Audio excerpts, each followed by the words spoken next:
lines for the 990 sort of as we are looking at it and interpreting it. And we hope that you all take these big takeaways with you in your reporting. The first is that, and we've said this already multiple times this past week, but we are the largest Black abolitionist philanthropic organization to have ever existed in this nation's history.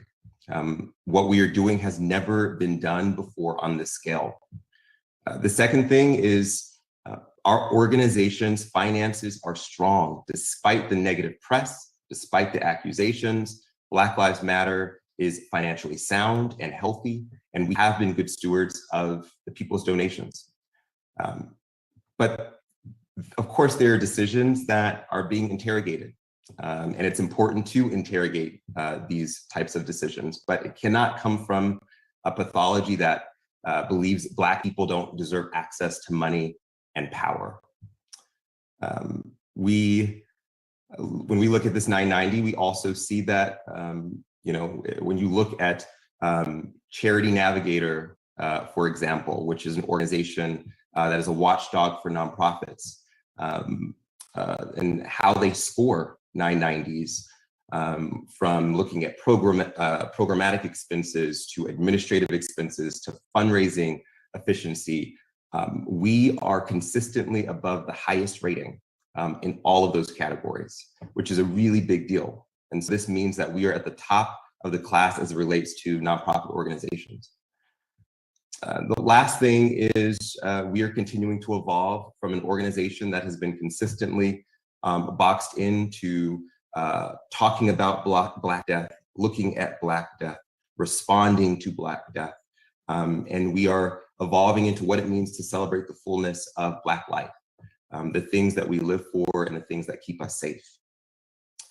Some of the financial top lines of the 990, as I just mentioned about the financial health, overall less than 10% of the costs that are associated for this time frame of the 990, less than 10% were dedicated to overhead and operational expenses, which is in stark contrast to the 30% in overhead costs from organizations that get A ratings from the nonprofit watchdog organizations like GuideStar.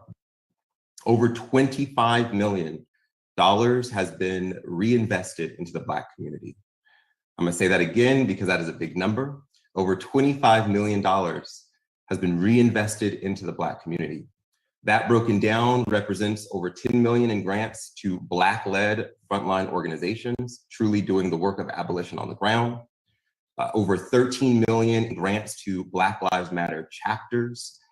We have always been an organization that has agitated and protested, and the Black Lives Matter chapters are continuing to do that. And we are happy to continue making investments into that work. Nearly $3 million have gone out in grants to impacted family foundations.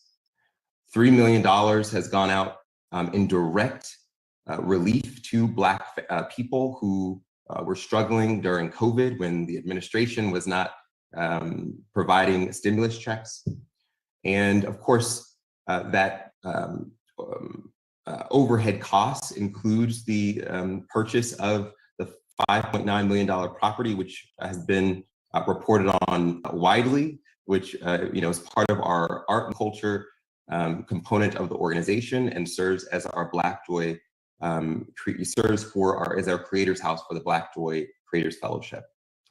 So despite our past efforts, we know that there is absolutely more work to do to increase transparency and to ensure that transitions in leadership are abundantly clear.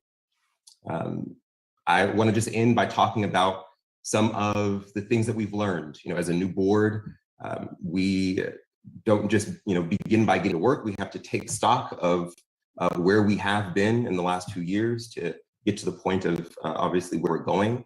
And that's both positive and negative.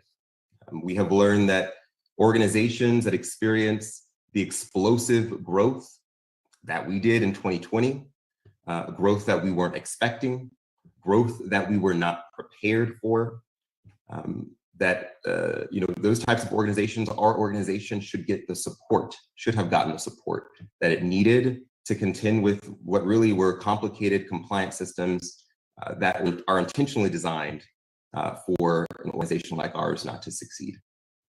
We learned that the world reacts to our autonomy and our power with increased scrutiny and higher standards. There will continue to be vulnerabilities that we must protect ourselves against. We learned that this past weekend. And lastly, we learned that the antidote to the white supremacy we are experiencing and seeing is building even more community and deepening our relationships, like the relationships we hope to deepen with all of you. And so thank you for your time, and I will turn it over to Dijane to take us through the next part of our program. Awesome, thank you, Shalomi.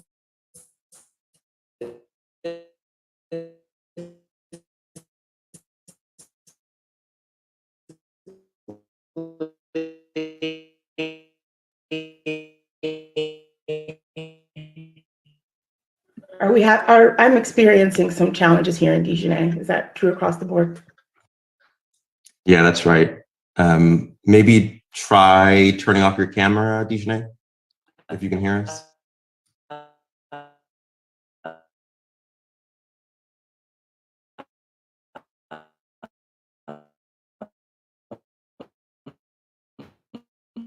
Computer love.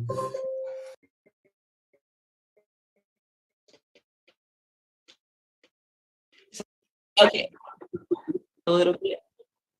Yeah, try. Can you hear me now? I can log off and log back on. Okay, one moment. Sorry about that. We can hear you, Dijane. Okay, as long as it's not glitchy right now. Yes. Okay. Okay, so Shalomia talked a bit about what we learned, but I want to add to that. We also learned that there is no training and no support for Black movement leaders and activists to move from organizing to running nonprofit organizations, which is a difficult skill set in its own, to go from being on the ground to trying to build the largest foundation in the world. The biggest takeaway from all of this, and one that I was most happy to learn, is that the organization is in excellent fiscal shape. There are some within the organization, within movement community,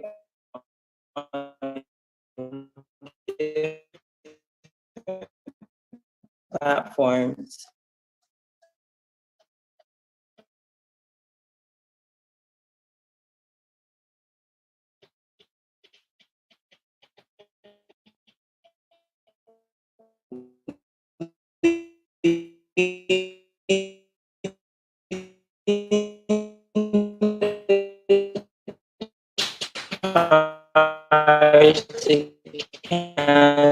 So Black Lives Matter Global Network Foundation.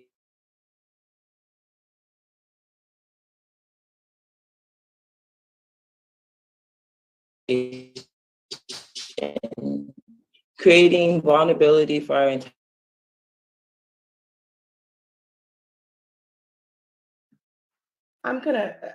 I see Dijane turned off her camera. Dijane, you want to try again with your camera off?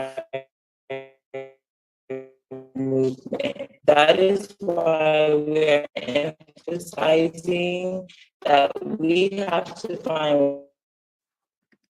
I think I'm probably gonna pick up on some of the things that I know.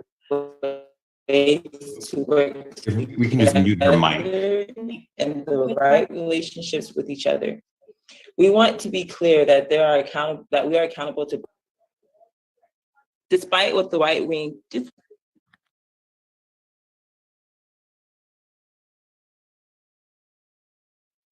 Okay, I think Dijane might be muted. I'm so sorry about that, y'all.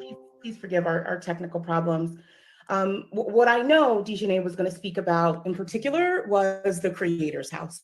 And I know we're going to have some time for all to answer some questions or ask some questions and answer those. And while she and I joined the board after the Creators House was purchased, we have been doing our due diligence. We have been there with attorneys to look at the space ourselves.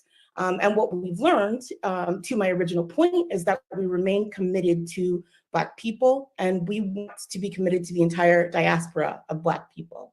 Having a physical space for Black artists and leaders to feel safe, collaborate, imagine, experiment is an investment in our culture. We know that the arts and creativity, which is a part of our mission, are inextricably linked to our liberation, from songs of enslaved people to the Harlem Renaissance. The arts has always been a part of who we are as Black people and what we do. And so the Creators House was purchased as a space of our own, with the intention of providing housing and studio space for recipients of the Black Joy Creators Fellowship, in service to Black culture and to the movement. That fellowship, it does provide recording services, there's dedicated office space, and the intention is that Black creatives will have an opportunity to launch online content. You know how important it is to manage our own media and tell our own stories, that examine our real lives, focused on abolition and healing justice and urban agriculture, food justice, pop culture, activism, politics. Particularly during the height of the pandemic, numerous art spaces closed and financial programs were cut. And so there was a void in the artist community. My understanding is that the Creators House was intended to continue that long tradition of providing housing for creative artists trying to work outside the systems of capitalism and oppression, and to bring truth, hope, and new dreams to the world. It has been used as a safe house for Black leaders. So our hope is to start this conversation and to continue the work, because the right is counting on us to fold. They said so much in an article just last week, claiming that certain changes foreshadowed our demise. They have been wrong then, and I'm here to tell you that they are wrong now. We just launched a new transparency center where our 990s are posted, along with other updates to the organization's policies and board membership, which will continue to grow in the next several months. In the coming weeks, we're going to be announcing new measures to bring in staff, continued investments to the stewards to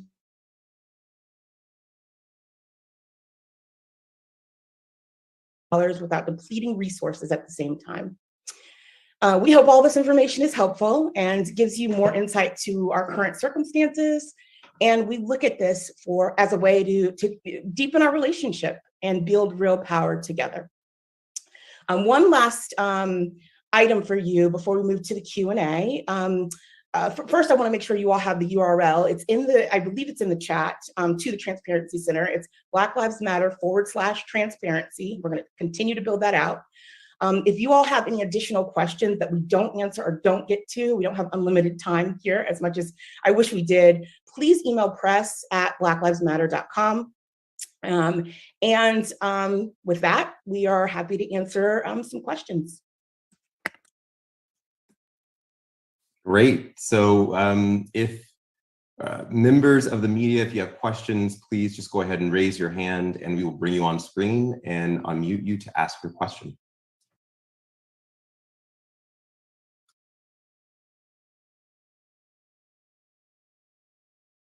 And I should also say you should have the ability to raise your hand. Okay, there we go.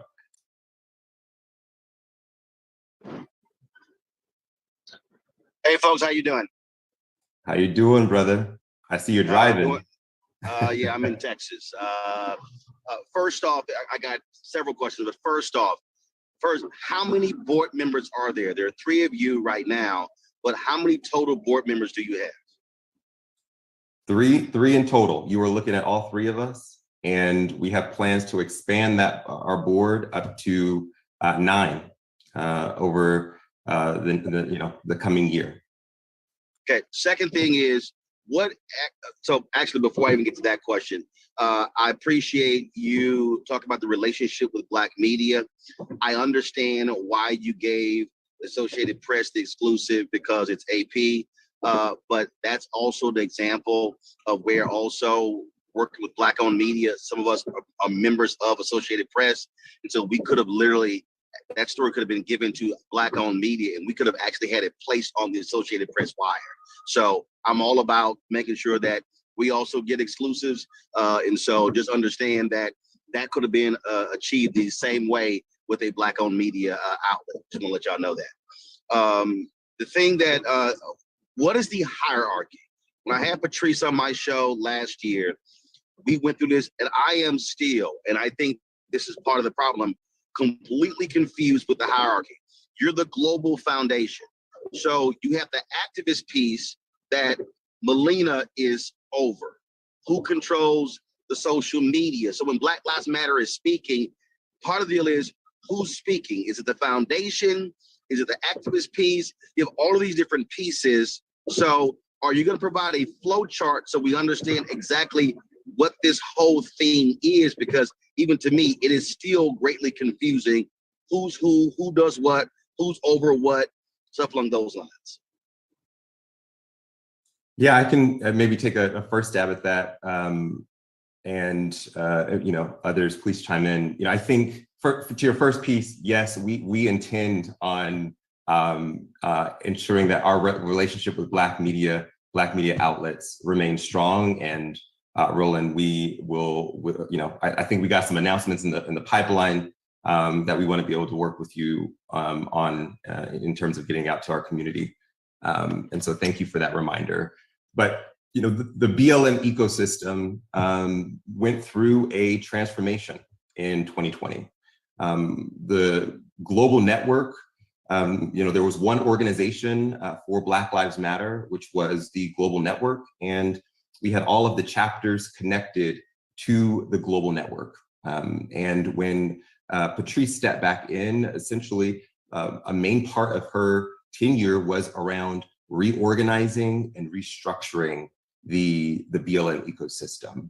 And how that happened was the foundation, of course, understanding that we need to be able to resource the front lines and build Black power and ensure that we are disrupting philanthropy for Black people. The foundation has turned into that as mentioned, the largest abolitionist philanthropic foundation organization that has ever existed in the nation's history.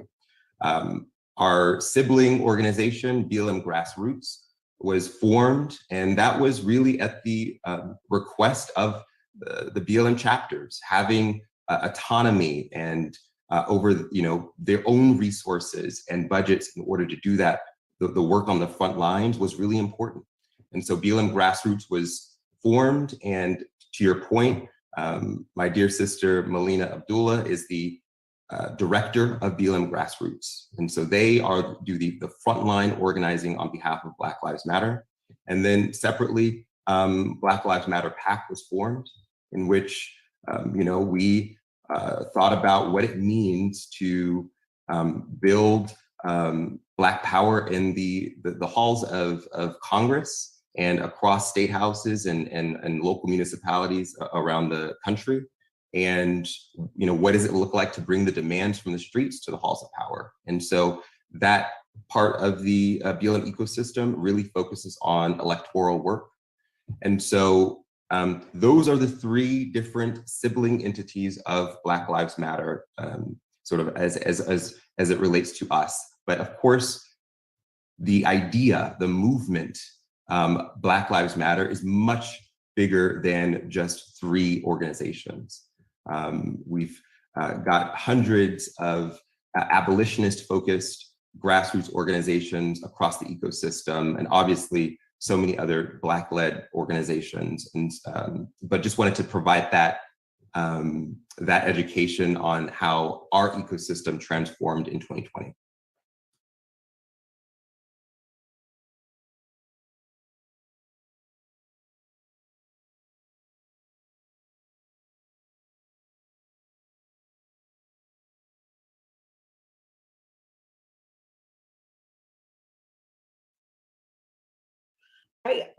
Since I'm someone who is learning as well, Roland, I want to also chime in from the perspective of the way that I see it. Shalomia mentioned the full ecosystem, so you can think about three separate entities.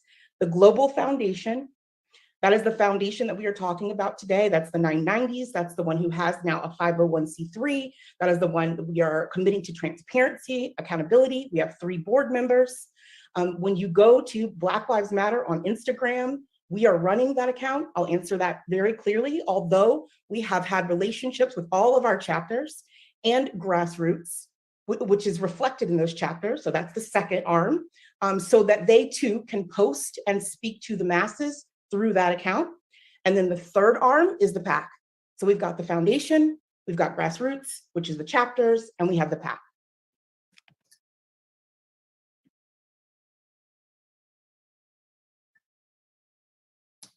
Okay. Roland, if we need to bring you back on to follow up, we certainly will. And so let's go to Lauren. How's everybody doing? Thanks for doing this. Can you guys tell me, moving forward, who exactly the face and the spokesperson of Black Lives Matter is going to be? Have you made that decision? That's question one. And two, as you know, so much of the money that came in, just talked about so much, came in after obviously the death of George Floyd.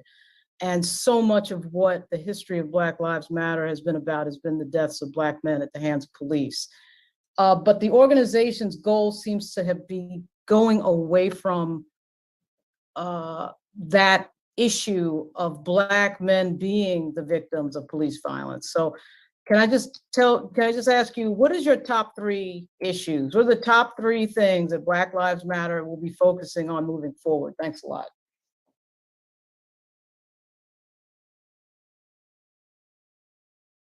Hi, DJ here. I'll take a stab at this question and say that as Shalomia uplifted, we're not moving away. We understand that Black death is the thing that started this organization, but we really want to uplift Black life. And this foundation is serving on all aspects, understanding that death is a part of life, but within living, you know, there's a lot of other things that we as Black people are struggling with by living in this country and through systematic oppression. So the organization is not leaving, or is no longer focused on the station violence, but we're also uplifting and wanting to assure that Black life is also filled with joy, that we're able to kind of be the bridge between the things like Shalomia mentioned, giving out stipends during the pandemic when the government wouldn't to our people. We want to make sure that we're able to give life as well, and that everyone is flourishing and happy as Black people, and be able to see joy, and not only just the deaths. The deaths are very triggering as well. You know, a lot of times we see these deaths and then there's nothing in place for us to heal from that. And so we're really the foundation's goal is to balance that. Yeah, I love that, DJ. Thank you. I started out by saying I'm the mother of 3 Black sons, right? And so the issue of Black men dying at the hands of state-sanctioned violence is certainly important to me, as it is to other board members. In fact, about 30 minutes before this call, when we were getting ready to get on this Zoom, I got a call from my son, who took my car to go to the store, to tell me he was pulled over by the police. 30 minutes before this call. And through my shaking and through my tears and coaching him through, I recognized that we have to be more than reactive, right? We have to be proactive. And so our strategy as a foundation is about not only being proactive as it relates to our initiatives, but our governance. As board members, we have a duty of loyalty, a duty of obedience, and a duty of care to this foundation. And so what that means is that while today we may not have all the answers about what's going to happen in the future, it doesn't mean that we won't. We have to vote. We're taking minutes now. We are doing things that legitimate board members and boards do when they run organizations. And so that means we may not have all of the answers today, but through conversations that we're having, through listening, through being on the ground, through listening to our own children and our own family members who may be on the inside or being pulled over by police, we are building and growing this foundation. There are, though, 5 strategies that, if I could just keep going a little bit, because I want to give you all some meat to answer this question, that we've identified to be priorities. The first is policy. So we are going to align how our tax dollars are spent with the investments we need to keep our communities safe and thriving. And we're going to center transparency as a core value to that work. We are going to, bring up examples about what's happening in grassroots and on the front lines to make Black liberation real and build support for Black futures right now. The second is research and education. So we will fund and conduct research on philanthropic models. I've worked in philanthropy for over a decade in my previous experiences. And so we're going to interrogate and question and challenge those existing models of white philanthropy and research the ways our ancestors built community to dream up what is possible for Black Lives Matter's funding structures. I don't know if any of you have Googled the top philanthropic organizations in this country. I'll tell you, none of them are Black in terms of community organizations. You need $100 million to even get on that list, right? Why is that? It's time for us to do something about it and ensure that the promise that we made when we accepted those dollars out as a foundation is fulfilled. A lot of people are talking about the potential of the money. I think Dejanay and Shalomia will agree that there's no dearth of emails or calls that we've received from people telling us what we need to do. And yes, the potential is important, but the promise is also very important. And I'm here to be accountable for that, as we all are. So that's policy, education, and research. Third is grassroots. We want to continue to build out a Rolodex of Black abolitionists working with grassroots and other organizations to identify multi-decade strategies to invest in their work. The fourth is arts and culture. I talked about that earlier. Artists visioning ideas, bringing cutting edge artistry together, not necessarily just to create a project or a product, but to create new ideas, inventions, strategies around the world. So arts and culture is fourth. And then finally, investment. And this is one I know a whole lot about. As a foundation, we are building a theory of change to disrupt philanthropy. We're prioritizing the things that I mentioned, and we are dismantling very real barriers in the nonprofit industrial complex to invest in Black-led frontline organizations to defend the police, defend our communities, and invest in them. And if you take a look at our 990s, even before we came on board, you'll see the top 3 areas. In those, one of them is healing justice. The arts and culture is the other. You'll see that if you go through the 990s. And all those things will remain true. It's just that our strategy has these 5 points that I've just recognized that we're building upon to move us forward. I know that was long-winded, but there's a lot that I've learned, a lot that I've read, and there's certainly a lot to come. This is serious business for us. And we don't take it lightly, and we're doing everything that we can to be accountable to our community. Thank you so much, Cicely. We can bring up our next question.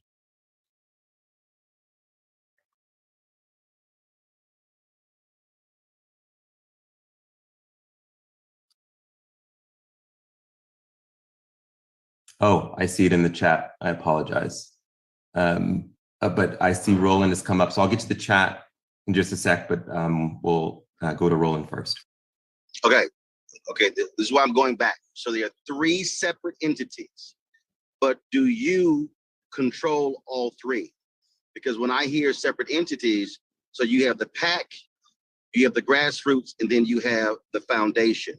So is the foundation simply funding the others, or are you actually over those? So do the leaders of the PAC report to you? Do the leaders of the grassroots report to you? So that's why when I hear hierarchy, so I know what Melina's title is, but who does she report to? Or does she run that entity? Does that entity have its own board? Does the PAC have its own board? Or do they have their own infrastructure? That's why I'm saying it's still sort of like all these different pieces. Yeah, great question. Yeah, and hierarchy, and I know we are a decentralized movement, and so it is sometimes hard to talk about it in terms of hierarchy. But to answer your question, yeah, they are not all, so if you're looking at a map, they all have dotted lines next to each other, right? So they're their own autonomous organizations. The C3, which is the foundation, BLM GNF, as a C3, we represent that board. We are that board. And then BLM Grassroots has its own organization and structure and governance. separate from the foundation. They do not, quote unquote, report to us. Melina Abdullah, as the director of BLM Grassroots, has a team that she works with, which is very separate from the governance structure of the foundation. And then that is the same for the PAC.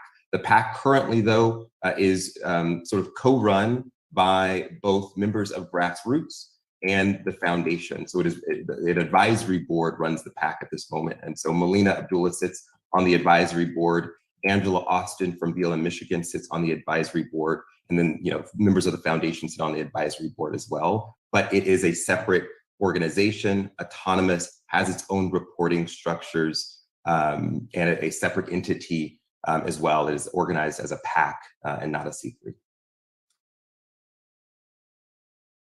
And just on the funding piece, apologies, the foundation cannot fund any PAC work. So no dollars from the foundation could ever or would ever go to the PAC. The foundation does support the grassroots work, right? When we say that grassroots is a pillar, as Cicely just mentioned, that not only includes BLM chapters that are recognized under BLM Grassroots, but all abolitionist organizations doing work on the front lines. However, sort of the entity that Sister Abdullah runs, the foundation does support and has invested its dollars into that organization. They have a separate bucket of money. You've heard reporting about our fiscal sponsorship at Tides Foundation, for example. The Tides Foundation is what houses the dollars for our grassroots organizing, which Melina and others within BLM Grassroots have access to. I see a question about Patrisse. And the question, for those of you who haven't seen it, is can we discuss Patrisse Culler's movement with the organization, or involvement rather with the organization now? I will say, while Patrisse is always honored as a movement founder and one of the co-founders of the Black Lives Matter movement and hashtag, she stepped down last year. She has no legal connection to the Black Lives Matter Global Network Foundation. We, as the 3 board members, are leading the foundation. Do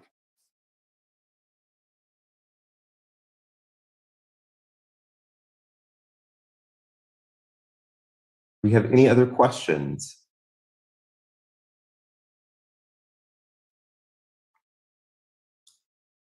And Roland, you are absolutely correct. You've just summed it up even better than I could. All the organizations are related, but and siblings, but they have different leadership teams. BLM Grassroots houses the chapter work. So you will, they are in the process of onboarding chapters actually as we speak. So Melina could answer that question. Go ahead, Lauren. Thanks a lot. It's the PAC arm, with what I just heard, I think, I'm not sure you can answer this, but I know the PAC arm was once upon a time involved in a bill by Ayanna Presley that on the federal level, and the bill didn't happen, but I'm just wondering, what, can you just tell me just the basics of the PAC, if you know them, which is how many staffers does the PAC have? Do you have a federal PAC and other PACs in the states? And just talk a little bit on the PAC if you can, what you know. Thanks a lot. Thank you for letting me ask another question. Of course, yeah, the PAC, basically you think of it, the way that I like to explain it is, if we were to, how do we ensure that there are more elected officials like Cori Bush, right, who, spent her time as a protest activist and then was able to move to the halls of power? How do we build out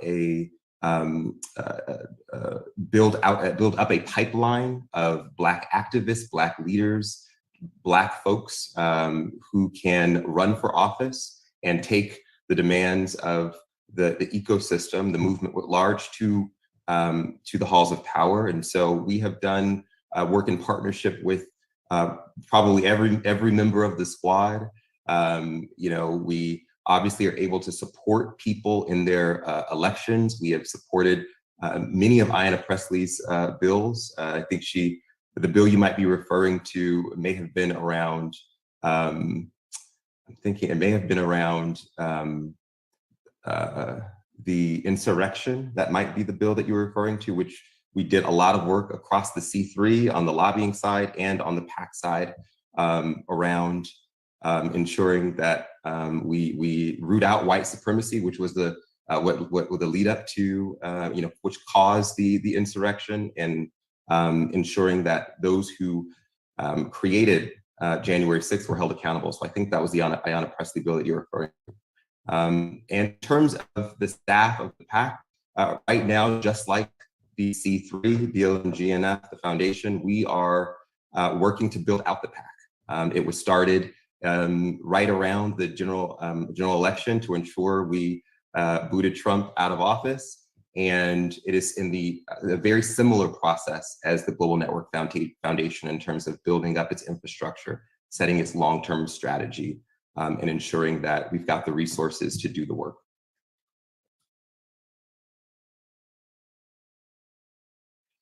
There was a question about an independent audit. We have undergone an independent audit, an external independent audit that will be uploaded to our Transparency Center. Dejanay and I asked that very same question and poured through those documents, having the opportunity to examine them as well.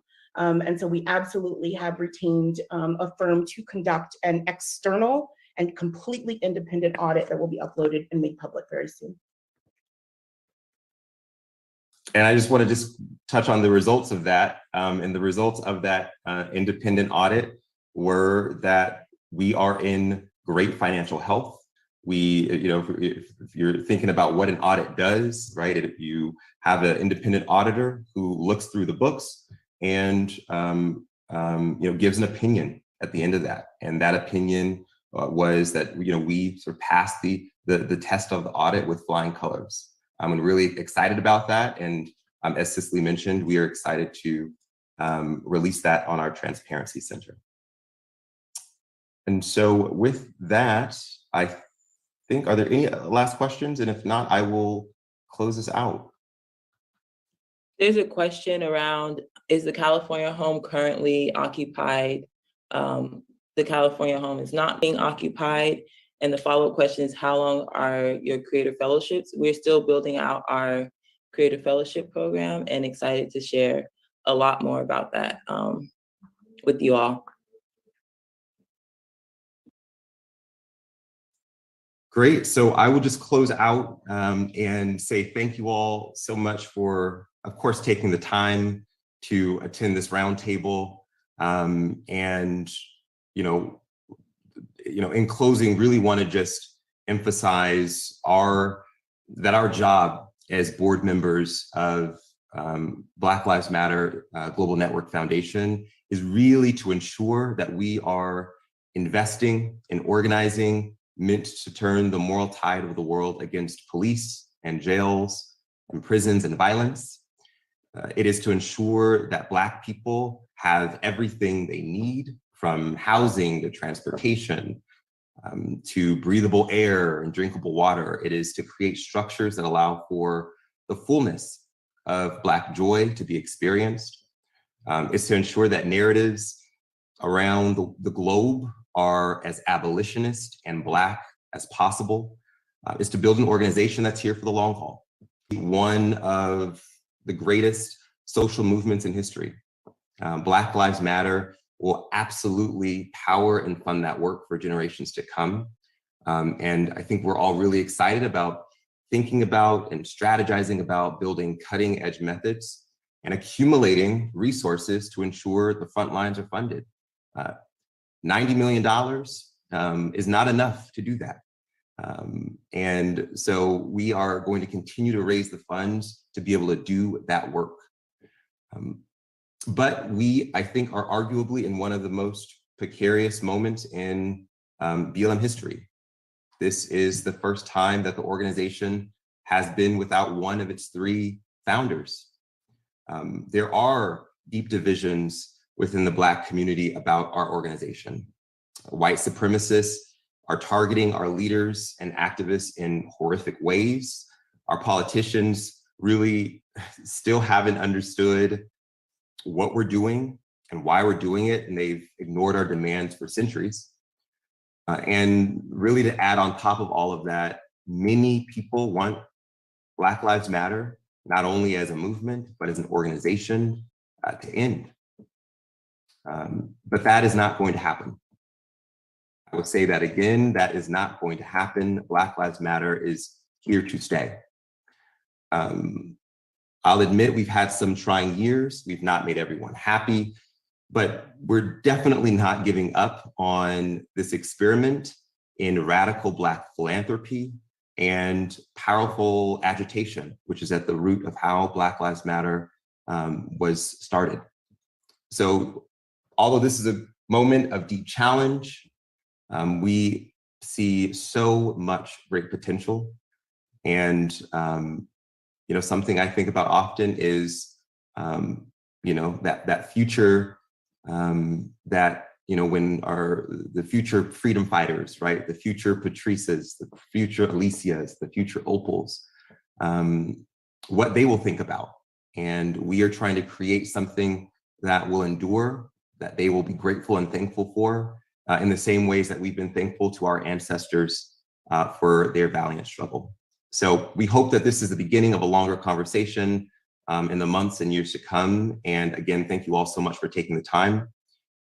You can visit blacklivesmatter.com/transparency, which I think has been put in the chat already for more information. You can email press@blacklivesmatter.com if you have additional questions. And like I said, go ahead, Cicely.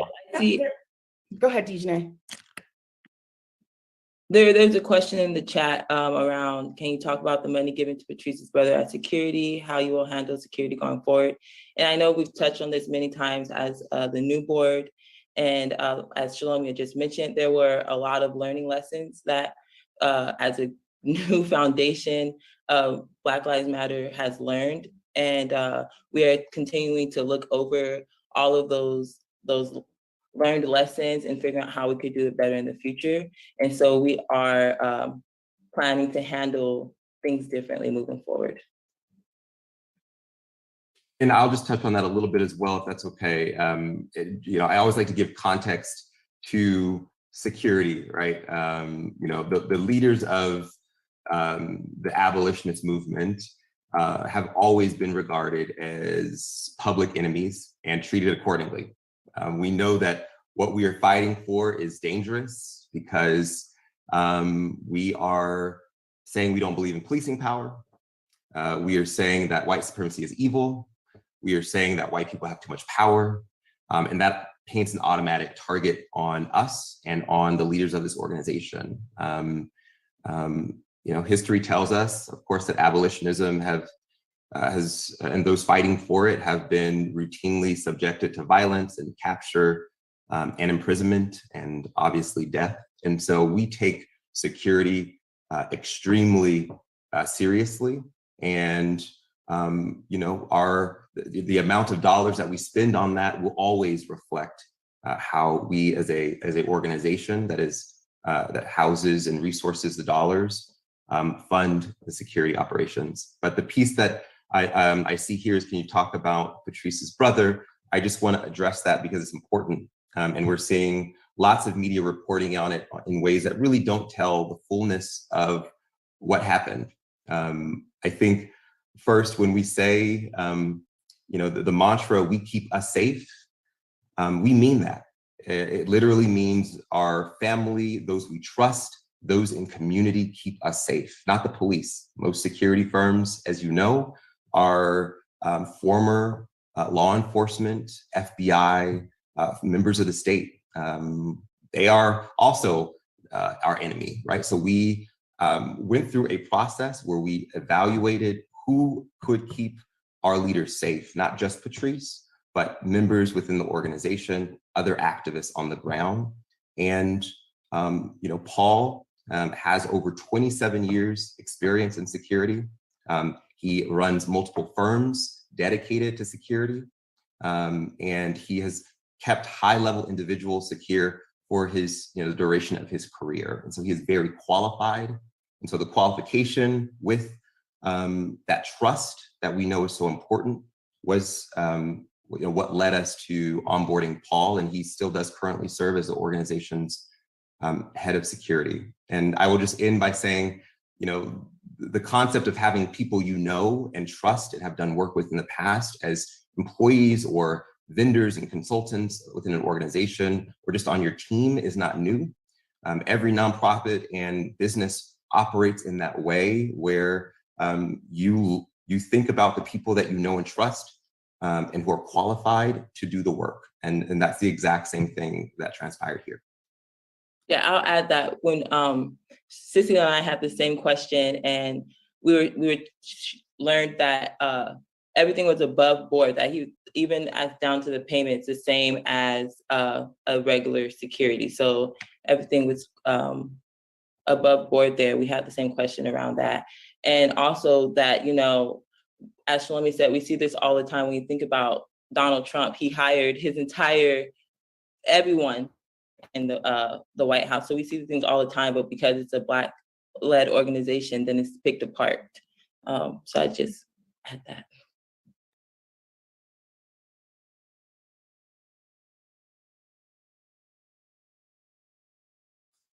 All right. Well, I've already done my closing. So I would just say again, it's so good to be in community and fellowship with y'all. We look forward to doing this more often. Please don't hesitate to reach out with additional questions, and y'all have a blessed week. Thanks so much. Thank you for your time. Thank you for your liberation of Black people and telling our stories. Take care, y'all. Bye-bye. Recording stopped.